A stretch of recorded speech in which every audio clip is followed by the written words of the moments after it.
Tezpur TNZ cinema হলত প্ৰথম দৰ্শনী আৰম্ভ। আপোনালোকে যোনে চাব তেওঁ গম পাব তেওঁ সাগৰখন সাঁতুৰিব নোৱাৰিলে। 5 বজাৰ পৰা আৰম্ভ ৰৈ ৰৈ বিনালে ছবিৰ দৰ্শনী। আজিৰ দিনটোত সৰ্বমুঠ 14টা দৰ্শনীৰে উপভোগ কৰিব পাৰিব। দৰ্শকৰ ভিৰ সকলো আগবাঢ়ি আহিছে হিয়াৰ আমঠু জুবিনদাৰ ৰৈ ৰৈ বিনালে ছবিখন চাবলৈ।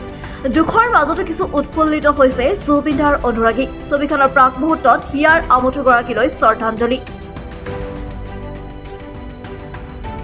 যোনটো মানুহৰ লগত যি হৈ গ'ল ঘটনা চব একে হৈ চব আহিব চাবলৈ।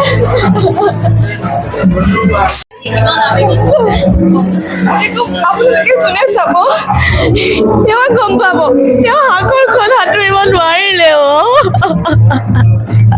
চিনেমা ৰৈ ৰৈ বিনালে এখন বহুত কষ্ট কৰিছিলে। আমি যেতিয়া শ্বুটিংসমূহ আধা অংশ দৃশ্য দেখিছোঁ তেতিয়াই গম পাইছোঁ তেখেতে বহুত কষ্ট কৰিছিলে চিনেমাখনৰ কাৰণে।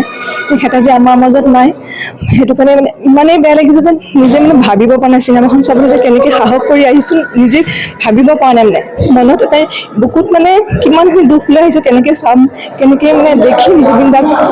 বহুত দুখ লাগিছে মোক ক'ব পৰা। আৰু অতি সোনকালে যাতে জুবিন দাই ন্যায় পায় সেইটোৱে ভগৱানকে সদায় প্ৰাৰ্থনা কৰিম, যদি জুবিন দাই সোনকালে ন্যায় পায় সেইটোৱে বিচাৰিছোঁ। ৰাতিপুৱা 3টা বজাতে উঠিছোঁ। উঠি আজি প্ৰথমবাৰ 5টা বজাত অসমীয়া চিনেমা চাবলৈ আহিছোঁ জুবিনদাৰ প্ৰেৰণাত। ৰৈ ৰৈ বিনালে সকলোৱে আহক, সকলোৱে চাওক। আৰু লগতে এটা কথা কওঁ, জুবিনদাই ন্যায় পাব লাগিব। ধন্যবাদ। চিনেমাখন চাবলৈ গৈছোঁ আমি, বহুত দুখ লাগিছে মানে ভিতৰত এনেকৈ সোমাই চাম এনেকুৱা লাগিব যে সঁচাই জুবিন দাই আহি পেলাই শেষ হৈ আছে। পিছততো আমি নেদেখোঁ, এইখনেই লাষ্ট চিনেমা।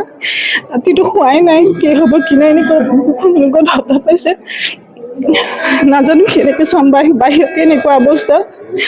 বহুত মানে দুখ লাগিছে আজি, বহুত দুখ লাগিছে। সেইকাৰণে প্ৰথম শ্ব'য়ে চাব আহিছোঁ। আমাৰ 3 তাৰিখেও টিকেট আছে, 3 তাৰিখেও চাম, কিন্তু 5 তাৰিখে ইয়াত শ্ব' দিয়াৰ কাৰণে আমি আকৌ আহিছোঁ টিকেট কাটি পেলাই আজি আহিছোঁ। কি চিনেমা চাবা? ৰৈ বিনালে। কাক চাবলৈ আহিছে? জুবিনক ভাল পোৱা তুমি? জুবিনৰ গান গাইছা নে নাই? গাইছো। কোনটো গান মায়াবিনী। গাই দিয়াচোন। মায়াবিনী ৰাতি বুকু দেখা পালো তোমাৰ ছবি ধৰা দিৰা